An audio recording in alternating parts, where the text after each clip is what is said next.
Okay, today we learned about supply and demand, more so just from the demand side. So we're going to go through these ones and just pick out the demand ones only. Okay, so this first scenario, medical researchers discover that eating Lucky Charms makes people cool. Well, that's a demand thing, and the shifter of that is going to be that it is for preference. Now, some people say taste or preference, and that's a D for demand. I'll just pre-marking. So the preference for Lucky Charms would increase. So we have our supply and demand graph at equilibrium right here. And just to copy and paste, those ended up really small. But anyways, if demand is increasing, we're going to go from D to D1, have a rightward shift. Now where we have our new point of equilibrium, where demand crosses supply, I want to go over there and go P to P1. I know that says Q1 and it's really tiny, but either way you got to mark your new quantity that has increased. So I got all my arrows and all my labels, and I can see that this is not a supply question. However, demand is going to shift to the right, and when demand goes up for the same amount, that means supply hasn't changed, you're going to have price increasing.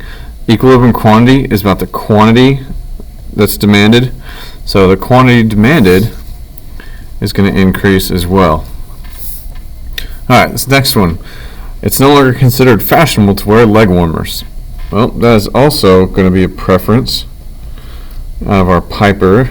So if the preference is going to decrease because it's no longer considerable, so that means that in this market we're going to have a demand decrease. So now I'm going to shift that to the left. I can see that our price is going to decrease and the quantity demanded, that's a Q,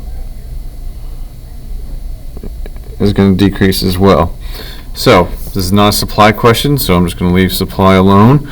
Demand shifted to the left, causing the price to decrease and quantity demanded to decrease as well. Let me zoom out just a little bit so you can see everything. Now, the next question, government subsidizes the growers of watermelon. Well, subsidies are paid and grower to certain industries. It's a government payment to sustain an industry. So the grower of a watermelon, if they grow it, they're going to sell it, so that makes them a supplier. We'll skip this one, save that for our supply day lesson. The government places in corporate income tax. Corporate income tax is levied onto businesses, not people. So I know this is a supply side question. On steel and aluminum, what happens to the car market? Well, that's supply. We'll save that one for next time as well. Number 5, if you want to number them. The government reduces the driving age to 14. How does this affect the market for gasoline? Well, if they're reducing the driving age to 14, that's going to make the population change of drivers. So the population is going to be going up because the age was 16, now they reduced to 14. That would be awful, but still, that's going to make more drivers on the road. So if you have more drivers and more population, that's going to make the demand for gasoline increase. So we have our rightward shift, our new quantity, Q1. Oh, I'm sorry. You know what? On these I added QD to all of them, but that's all, I should have done that. That's just quantity. So ignore that I did that. Sorry about that. It should just be a Q. Okay. So never mind about making that QD. So demand has shifted to the right. That means supply, we're just going to leave that alone.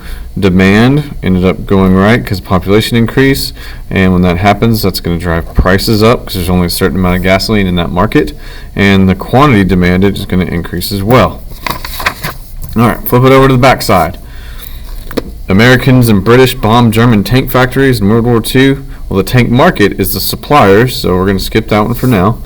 Americans experience an increase in income and there's no inflation increase. So that means their real income stays the same. Their real income goes up. So that shifter is income. One of our key assumptions of economics is when we have money, we're going to go shop. So income goes up, that means our demand is going to go up. So demand shifts to the right. Have my arrow there. Remember, this is just quantity. Then I see where demand crosses the same amount of supply. And I have my up arrow right there. Not a supply question, leave it alone. Demand goes to the right, price goes up, quantity demanded goes up. Sorry about that. All right. Homeowners expect house prices to drop next year. What is going to happen this year in the housing market?